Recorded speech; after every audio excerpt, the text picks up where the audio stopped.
Welcome to Insight, a collaboration between TV6 and the Quad City Times Business Magazine. We're taking an in-depth look at the local business landscape. I'm Marcia, Lense, and you don't have to be a sports enthusiast to appreciate its impact on the Quad City economy.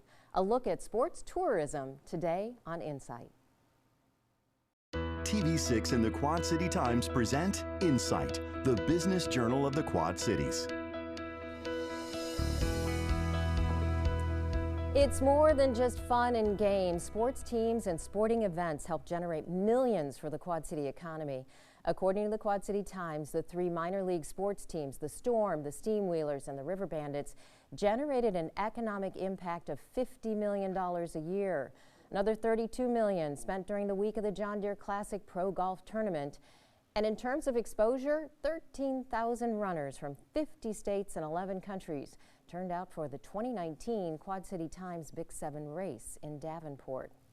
Bobby Metcalf with the Quad City Times wrote this story for Insight magazine and joins us now with more on the impact of sports tourism. People don't always think of sports as a tourist attraction, but you found out that it's pretty big business here. Absolutely. I mean, we saw locally it's $1 million industry, and nationally it's $1 billion industry. According to some studies, it generates over $100 billion in business sales. 14 billion in business taxes, which almost 7 billion of that goes to the local and state governments. And as you said, just locally, you're talking about 80, 90 million dollars a year that is generated by the sports tourism industry. Yeah. And that's just on those two things. I mean, it's even more than that when you look at all the local small sporting events that happen in the Quad Cities. Tell us a little bit about who is generating those dollars. Are they locals, or is it a regional draw? I think it's even more than regional when you look at some events. We look at the Quad City Times Big 7, you look at the John Deere Classic. I mean, people are coming around from not just around the country, from around the world to these events, and they're staying here, they're spending money here, and driving the sports tourism industry here. I mean, a lot of it is the locals when you look at the minor leagues and some of the other events. When you look at some of the biggest events in the Quad Cities, that's almost a world impact. And you've noted some growth in your article in this industry. Why is that? People like sports. I mean, we've seen this for years at the national level. People just flock to the sporting events, and it trickles down here. We've got such a great market for sports here in the Quad Cities that people just like to come here. They like to, spend their money on the sporting events here. Yeah. How does our market then compare to other cities of comparable size in terms of sports tourism? So Street and Smith Business Journal comes out with a ranking almost every 2 years about the top mid-major minor league markets in the nation. About 230 or so of those, Quad Cities was 11th in the most recent one. It was as high as one in 2015, but I mean, you're looking at a relatively about a top 10 market almost every single year when you take into account, the Quad City Steamwheelers, the Quad City Storm, the Quad Cities River Bandits, and all that. Yeah. All right. Well, it is an exciting topic, and we're going to dig deeper into it. When we come back, we're going to learn more about local sporting events that are making a comeback after COVID. And later, what was once the QC Sports Commission that is helping make it all happen. That's still ahead on Insight.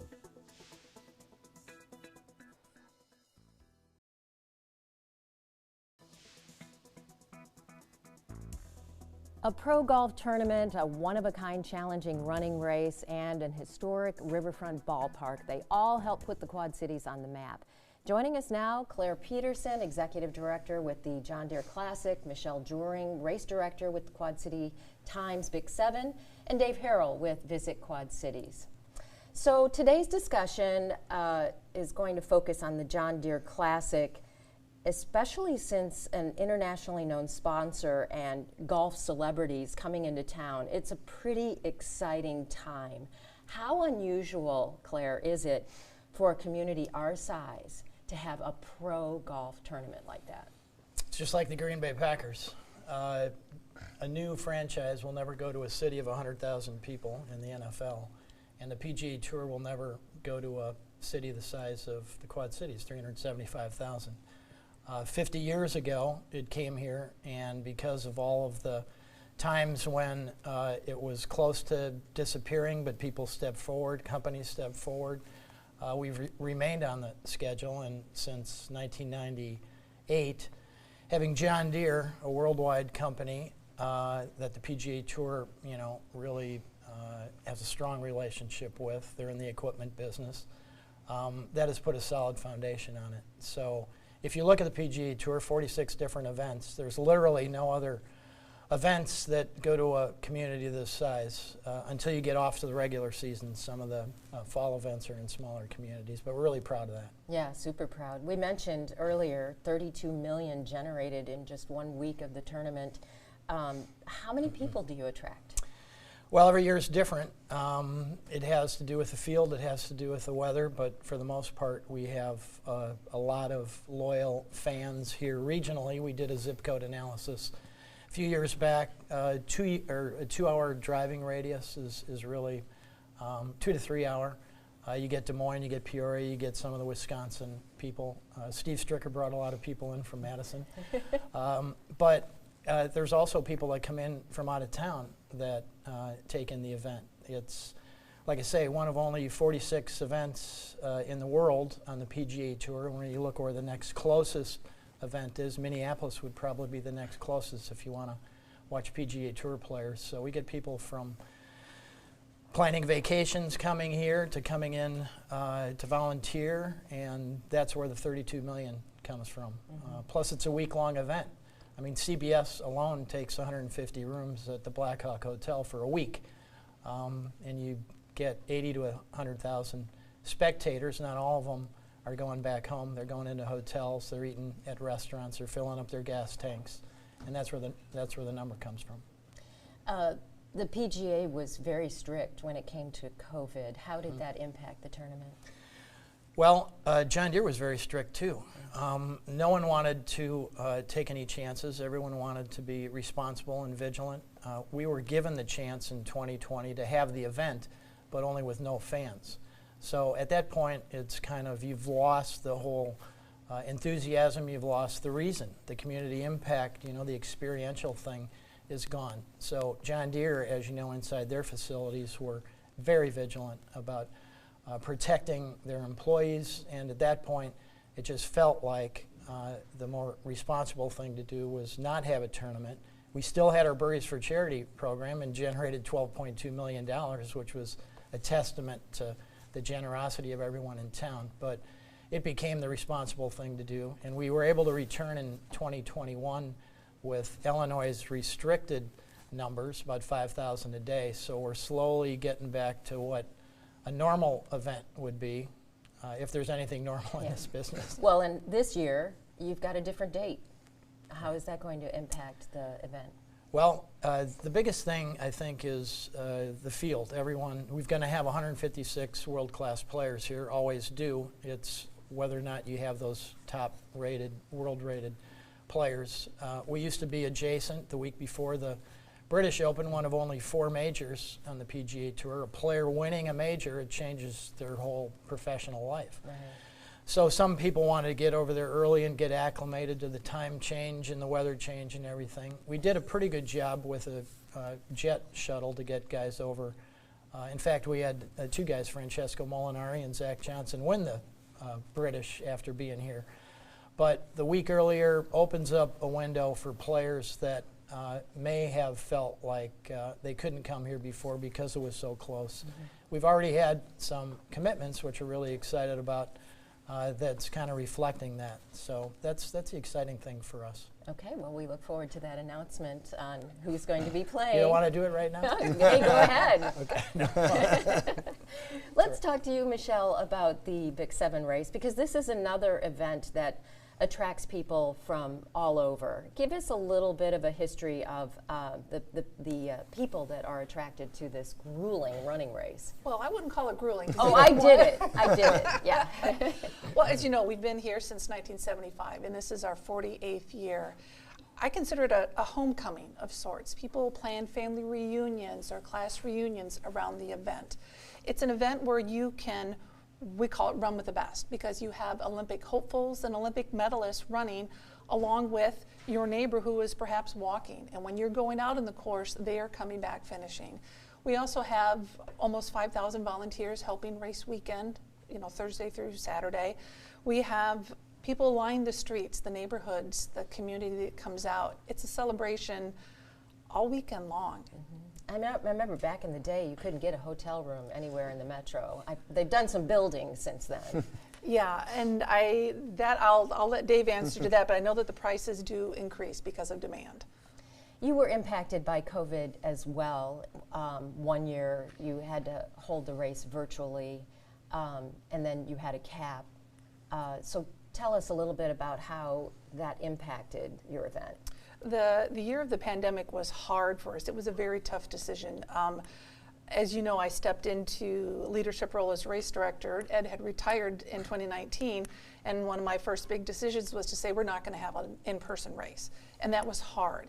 But we were able to switch to virtual, and we had almost 3,500 people run it. More than that, what I found a testament to the race was that we had elite athletes and teams reach out to us and say, we want to run your race. And my response was, great, but we don't have prize money. We don't care. This is our heritage. We want to be part of it. So that made me feel good. And then that continued over to last year, our in-person race, but we only had 6 weeks from once we had the green light to go with it. And as you know, we plan a year to 18 months out in advance, and to have many, many different plans of how we were going to do it safely. Because as we are a competitor, we want to have fun. Our concern is the safety of our community, not just the runners and the spectators and our volunteers, but as Claire mentioned, we have people come in from all across the globe to the Quad Cities, and we need to be mindful stewards of our community and the health and wellness. But we were able to do it. So we were able to have an in-person race last year, and it felt really good. And you're pretty excited about this year's event. We're still early. We are early, but we checked the numbers this morning, and I can tell you that we are just 50 off from where we were year to date in 2019 as far as registration. And 2019 was a good year. It was a good year, yes. Yeah, that's exciting.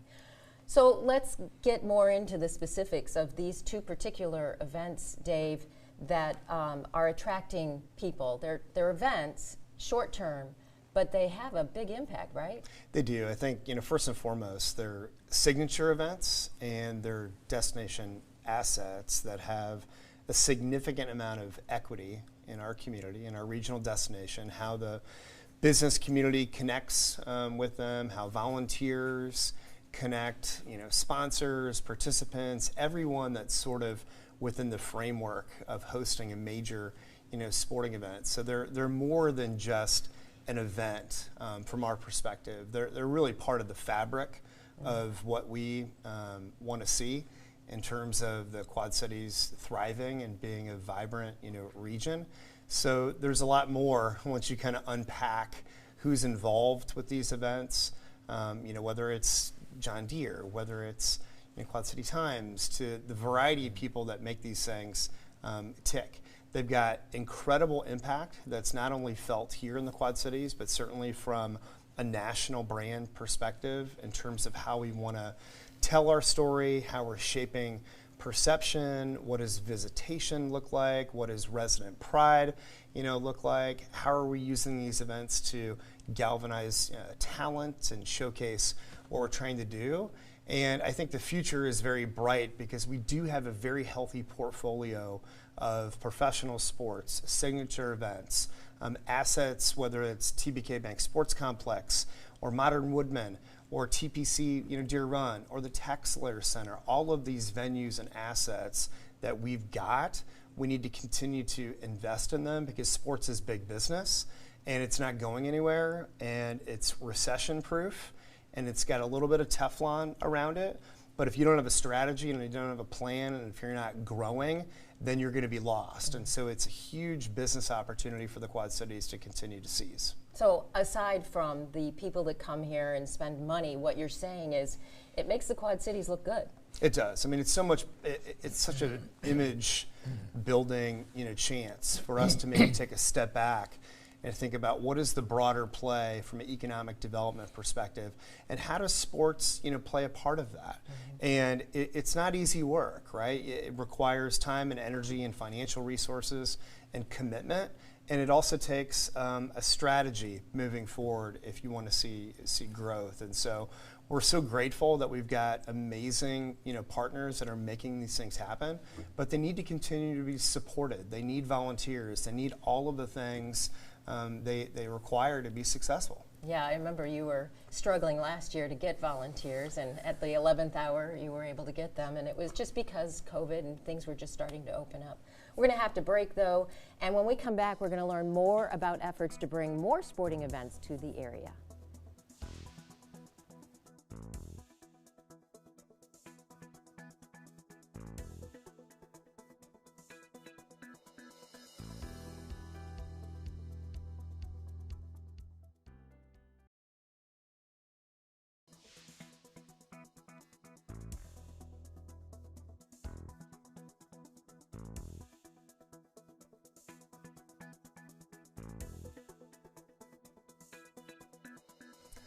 The TBK Sports Complex in Bettendorf is expanding. Plans for more attractions, including Iowa's first of its kind golf complex and an additional hotel, were recently announced.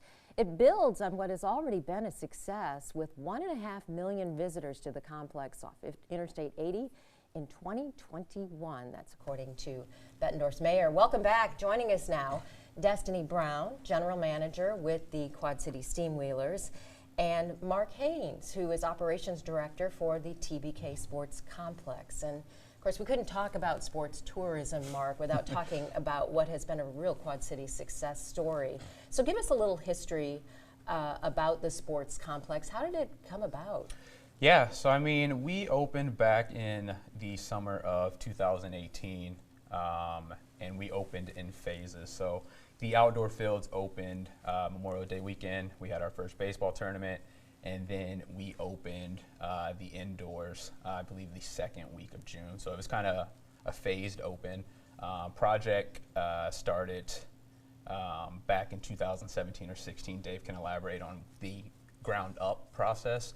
But, you know, we're going into year 4 of operation, and, you know, it's honestly just crazy to see the growth. I look at TBK, I look at us as kind of like the nucleus, and you're seeing all this business just expanding outside of there, and it's just, you know, it's a blessing to the area, and the local community, the support we're getting is honestly outstanding. I mean, we're getting visitors from Cole Valley, Silvis, Bettendorf, Davenport, obviously Moline, so it's pretty cool just to see how it brings the community together. Let's talk a little bit about the facilities, because it's not just sports, there's some entertainment facilities. Just give us an idea of what you offer.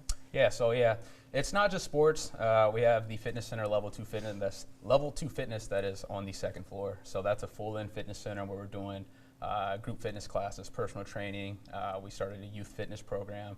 And then on the other half of the building, we have the entertainment center that complements the sports complex. So when you're bringing in basketball, baseball, volleyball, teenagers, high school kids, and even kids 6, 7, 8 years old, there's nothing better than in between games to get to go over. Got to give them something to do. Yeah, we just recently bought some new games, so to see the kids over there with the virtual reality.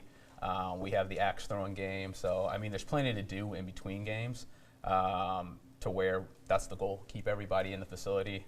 If not, we have the businesses outside where you can hit between restaurants and whatnot. So pretty unique. Yeah, and recently, expansion, they're going to go across the street, build more facilities. Tell us about that. Yeah, so hopefully, you know, with the temperatures warming up, you guys will start to see some dirt being moved and construction starting. So the golf facility, we're hoping to be open by the end of fall next year.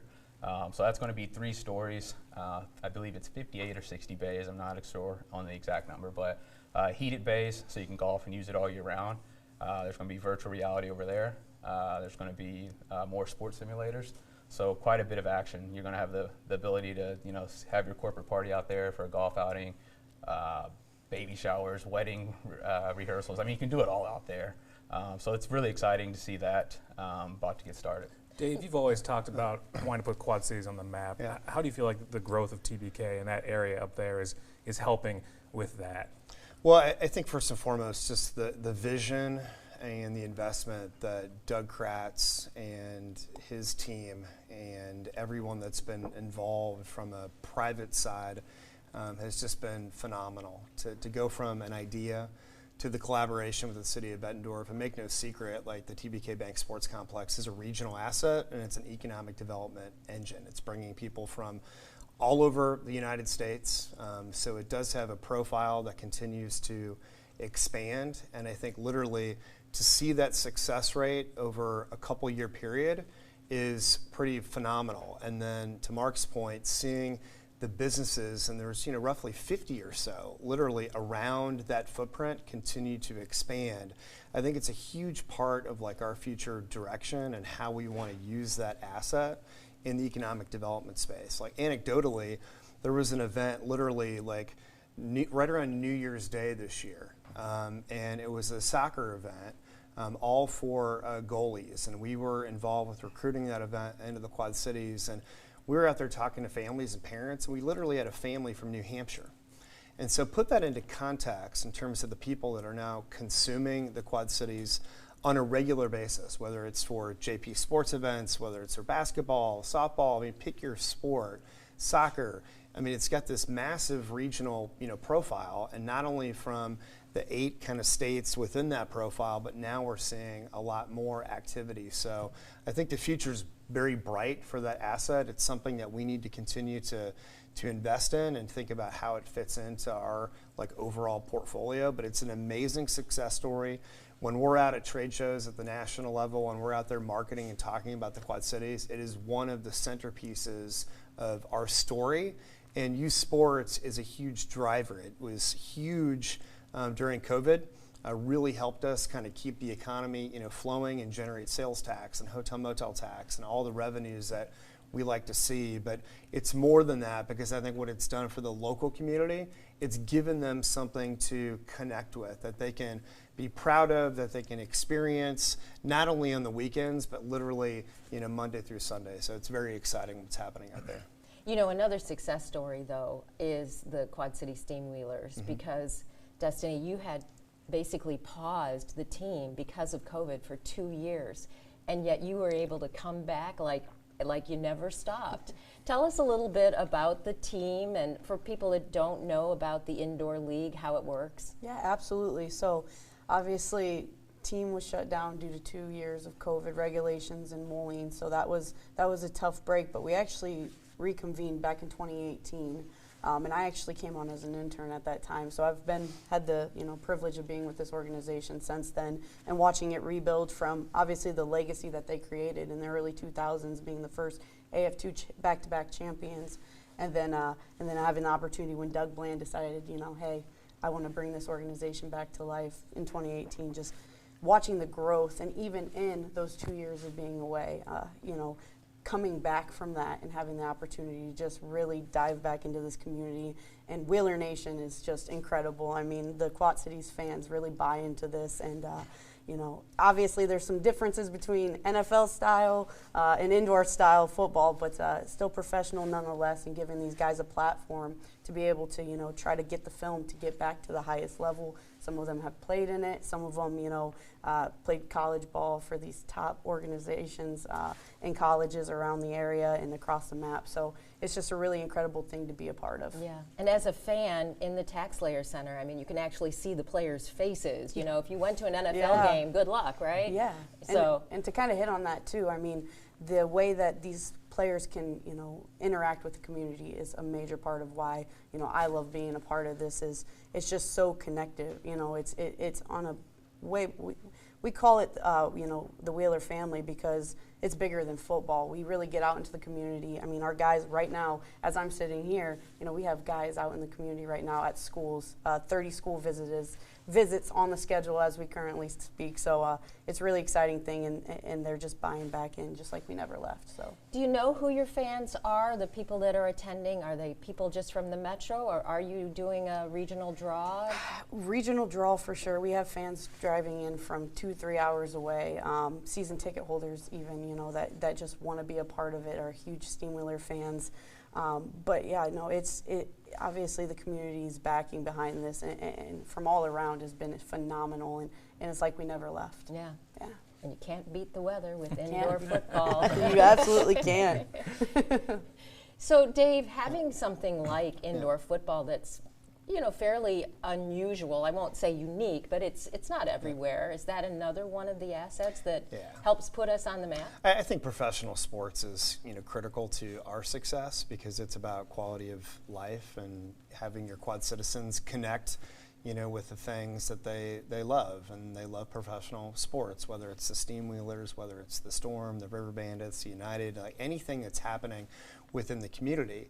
We want them to be successful because whether it's the Quad Cities Chamber of Commerce or Visit Quad Cities or all of our municipal partners in the economic development space, we want to have nice things in our community that are thriving because it helps us from a positioning and marketing perspective. So they're doing amazing things. Scott Mullen at the Tax Letter Centers, one of the strongest leaders in the arena space, and we're so fortunate to have him in our market, not only in professional sports, but events like the Missouri Valley Women's Basketball Tournament and other things that we're recruiting into the Tax Letter Center and all of our venues. So it's a good thing. We want them to be incredibly successful and healthy, and a big part of our future story. I don't know if Quad citizens really know how lucky they are. I mean, in the sense of, we've got all these minor sports. We've got a Division I basketball tournament. We've got a pro golf tournament. I mean, it's crazy when you really think about it. And I think maybe the year of COVID, where we didn't have some of these things, has helped maybe people realize just how lucky we are as a community to have all these things come. Well, it's almost to the point where sometimes if you don't have those things, right, or if they leave, then you appreciate them even more. And so I think for Quad citizens, it's like now that we're kind of transitioning from a pandemic to an endemic and we're still kind of working through those things, support these franchises, get connected to collegiate athletics and youth sports, because if they're successful, that's just going to make us stronger as a community. And it's a great time, and it's family oriented, and it's a blast, and also the business community too. What a great chance to entertain clients or customers or take care of your employees. There's a whole thing and that dynamic that exists from that piece of the puzzle too. Quickly though, I wanted to say this didn't happen by accident. There was a sports commission that was formed, I believe, in the early 90s, and now Visit Quad Cities has taken that over. What is the mission of the former sports commission? Well, I think it's multifold. I think, and we're getting ready to pop out kind of a new energy behind our sports commission. So we own that organization. We sort of are using the Sports QC as the brand moniker behind it. But it's, what are we doing to make our sports landscape as healthy and vibrant as we possibly can? What are we doing from an event recruitment and an event hosting perspective? How are we supporting our signature events? What does high school and youth sports look like? And then another big piece of the puzzle is, what is our long-range facilities plan? And so that's a big piece of it, because you need to continue to invest in facilities. They need to be part of the dynamic of your community, and it's a hyper-competitive space, and communities all throughout the United States understand that. So if we're not investing in our venues and these destination assets, we will get left behind. So sports is a huge economic development driver, and we need to continue to put that strategy and plan into place. All right. Well, there is another aspect to sports tourism, and that's how events and tournaments provide community service. A look at that when we come back after the forecast.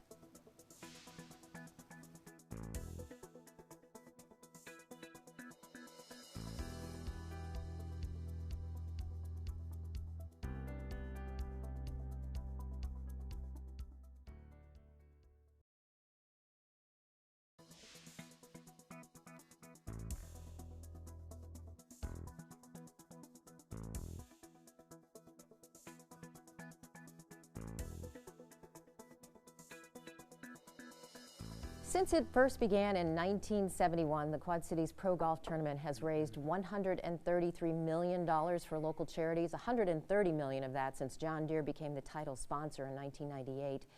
And in 2020, Birdies for Charity helped raise more than $12.2 million for several organizations, hundreds, without a tournament that year. And that may explain why the JDC has been awarded the Most Engaged Community Award from the PGA Tour. Not once, but 7 times. So let's talk more about the charitable impact that sporting events provide for our community. Let's talk a little bit about Birdies for Charity. Some people are still confused about how that works, so explain how that Birdies for Charity works. Yeah, describe the universe, give 3 examples. Right? It's a way for us to leverage the impact of the tournament, basically. The traditional formula is you put on your event, you pay your bills, and whatever's left over, you give to charity. We realized 20 or so years ago, our board members, that was never going to be a real significant number or one that they were going to be comfortable with. So they came up with this idea of partnering with other 501c3s. All of those organizations have their own supporters. Tell those supporters that if you make a donation through the Birdies program, John Deere is going to pay for all the administrative fees, so 100 cents of your dollar is coming to us, which is a compelling argument. And then we're going to take the tournament profits and give a bonus on top of that. So that profit is leveraged, you know, 10, 20, 100 times. It's a great incentive, and it's a little fun because you also get to guess how many birdies are made in the tournament for possibly a prize. I've never won yet, by the way. Well, keep trying. Smart Lexus of the Quad Cities gives a 2-year lease on a car to someone who gets the right number. That's always fun. Sometimes more than one person guesses it, so we get a chance to have 5 people press the fob and see who gets it. But yeah, that we've kind of found is not necessarily the motivator. People are looking. 470 different organizations last year partnered with us. They're all doing amazing things. So it's that extra bonus, 100 cents on the dollar, plus we did 8% on top of that last year. Yeah, and you know, agencies are always looking for additional dollars, so it's an easy way for them, and a fun way too. And Destiny, earlier you were talking about the number of team members who go out into the community and volunteer their time. Let's talk a little bit more about that. They reach out to grade schoolers? Yeah, so well, we actually started this past couple weeks just reaching out to local schools, just seeing who might want to visit from the Steamwheelers, and we were getting such high requests that we started posting it on Facebook and social media outlets, just saying, hey, if you guys are interested, send a message into the office and we'll go ahead and get that coordinated. So guys have been in about 15 schools so far, and we have about, I think it's like 25 plus more schools to visit throughout this season before the kiddos get out for the summer. You also have players that will provide youth camps, right? Yes. Actually, during our time away, during COVID, Kevin Rudd, he runs his own business. It's basically called Key Connect, and it's basically using your key to the city to connect and kind of expand your brand and just getting yourself out there. And he held that camp actually at TBK Sports Complex, which we were just speaking about a little bit earlier. And amazing facility, and he had the opportunity to just connect with those kids during a time where maybe the Wheelers weren't able to, but he still had that presence and it was making that known, so it was really neat. Why is this important to your players to give to the community where they play? Yeah, absolutely. Well, Kevin in specific and about 6 other players on our roster are actually born and raised right here in the Quad City area. Kevin went to Central. We have a couple graduates from Davenport North, Davenport West. So some of these guys, you know, came and were raised right here in this community and had some similar experiences with local teams during the time, and they just want to give back. You know, they want to be a presence, they want to be a leader, and they want to be somebody that these kids can look up to. Yeah, that's what makes it another great asset for the community. And Michelle, the Big 7 is not a typical charity run, but you also contribute to the community, right? We do. We give over $30,000 each year to different charities, as well as work with United Way to offer free entries for those kids that want to do the Junior Bigs. And you have a big volunteer base as well. I mean, it's probably one of the biggest. We are so very fortunate. Up to 5,000 are the numbers. I know it's a lot of T-shirts we hand out to make it happen. And people give of their time and don't ask for anything but a T-shirt. And we are so very grateful for the community that steps up and helps in that way. And I think that's the great thing, is that the community wants to be involved in these sporting events. Why is that? It's a very generous place. I mean, like I say, as you said, you know, most engaged community award. Not every community is like that. And the fact that for us, the example of not having a tournament in 2020, but still raising $12.2 million, case closed. You know, 5,000 volunteers is unbelievable. We have 1,500 to 2,000, and to Michelle's point, they expect nothing except when you ask them, they go, "This is my way to, you know, give back to the place that I really, you know, love living in." So that kind of gives you goosebumps. I think it's a case too of giving back to get back. When you look with you three, with the three organizations you guys do with the community, the Storm, you know, they've donated money to the community. You know, Quad Cities River Bands, Dave Heller. I mean, you know, $600,000 a year usually goes to charities and through the Genesis Flu Free program. When you've got all these organizations making an effort to say we want to be part of your community, I think the community really embraces that and wants to then give back to the organization as well. Yeah, and support them in any way they can, whether it's attending the events or volunteering or contributing. Yeah.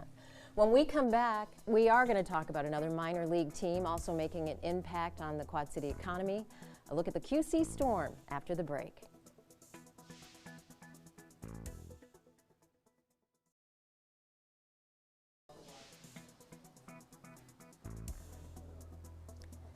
We didn't want to leave without mentioning the Quad City Storm. The professional hockey team has had a tough time the last couple of years trying to build their own identity and overcome the pandemic. And that all changed when the team recently made it to the semifinals for the very first time. TV6's Hernan Gutierrez has more on the team's impact on the Quad Cities. With championship baseball and arena football playing in the Quad Cities and now playoff hockey, the QC Storm's team president says sports make an impact here. In my mind, this is a sports town, and that makes it super special for us because we have incredibly passionate fans that don't miss a game all year. They're here 2 hours early, and they're the last ones out of the building, and that's definitely what makes it worth it for us. While COVID-19 might have shut down minor league hockey for more than a season, the Storm gave back to those fans, helping out with youth sports or charity events. Team owner John Dawson says giving back doesn't just help their brand stay alive, but it helps the QC stay alive too. And I think that overall lends to making the Quad Cities a great place to live. Having hockey here is just another thing that hopefully attracts people to want to live and work in the Quad Cities and stay here. It's not just a charitable impact, but an economic one too, with plenty of bars and restaurants surrounding the Tax Slayer Center picking up regulars before Storm games.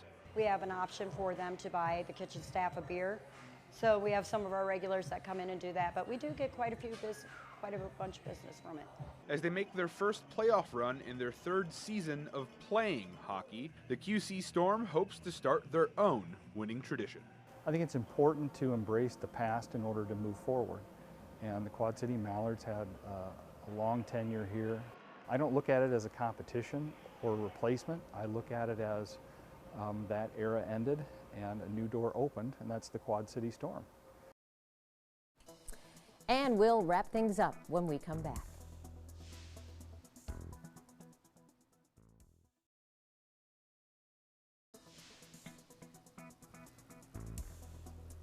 So Bobby Metcalf with the Quad City Times is back with some final remarks, and you did a very thorough job of digging into sports tourism for Insight magazine.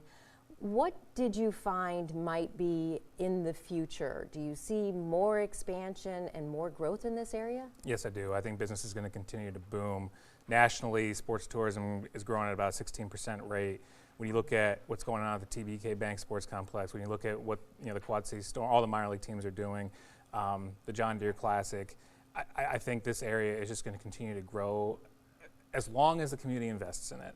I think as long as we realize what we have here in the Quad Cities, just how lucky we are to have all these premier events, all these these minor league hockey or minor league teams.